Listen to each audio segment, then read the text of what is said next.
I mentioned Swift earlier, and the volume that they transact daily is $5 trillion a day in settlement Yep. between counterparty banks using Nostro Vostro globally. It's about $27 trillion locked up in Nostro Vostro accounts. So for people that aren't aware, that means yours and ours. People take their money and they park it with a counterparty bank, and that's what allows them to settle to that bank into that account, basically. They pre-fund it. So all of this money is locked up all over the world that can be put to use in loans or a much higher yielding capacity. And that's why they charge you a pretty decent amount on wires to move money. This is still a loss for them at the end of the day, because the opportunity cost of holding capital there is significant, especially if they're having to hold it in an inflating currency like the Turkish lira or the Argentinian peso or Zimbabwe, right? Like they don't even want to hold any currency in those jurisdictions. And that's really kind of where a lot of this started is, with XRP and ODL for Ripple, they've trialed and allowed people to settle into these jurisdictions without having to hold that counterparty risk of those currencies, right? They can settle real time between those counterparty banks utilizing XRP instead of pre-funding those accounts. But I think that'll become more prevalent, especially if there's more liquidity in the asset. But I don't know that it'll be Ripple that actually wins out. If you listen to Brad, he says he thinks,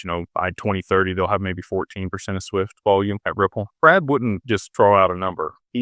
That's just projecting. We know, right? Yeah. Yeah, I think that Swift will end up adopting R3's infrastructure with Corda, which is a private permissioned ecosystem. It allows the banks to do what they want, build their own infrastructure, partner with them. If you look at the seed investors for R3, it was all the investment banks here in the US. They've only done one other round after that and haven't taken any more money. And again, that's probably because of the lawsuit with Ripple, where they were awarded 1.04 billion XRP. But if they were to be awarded, the contracts with Swift for instant settlement, because Swift is a messaging system. They just adopted ISO 20022 globally. Again, like you talk about the shipping container, right? Like you need a standardized way to move data packets for all of the messaging alongside these payments globally. And that's what they've implemented over the last 4 or 5 years here. And that's the predicator, or what would precede the ability to settle real time, because you don't have to reconcile that information. You would know exactly which accounts it went to. So no networks themselves are actually ISO compliant. I hear a lot of people talk about that, but the technologies and messaging systems that have been developed on top of them or by these players like Stellar and Ripple are what is ISO compliant. And then they can utilize these distributed ledger technologies and the assets to settle real time. The primary settlement mechanism that R3 was originally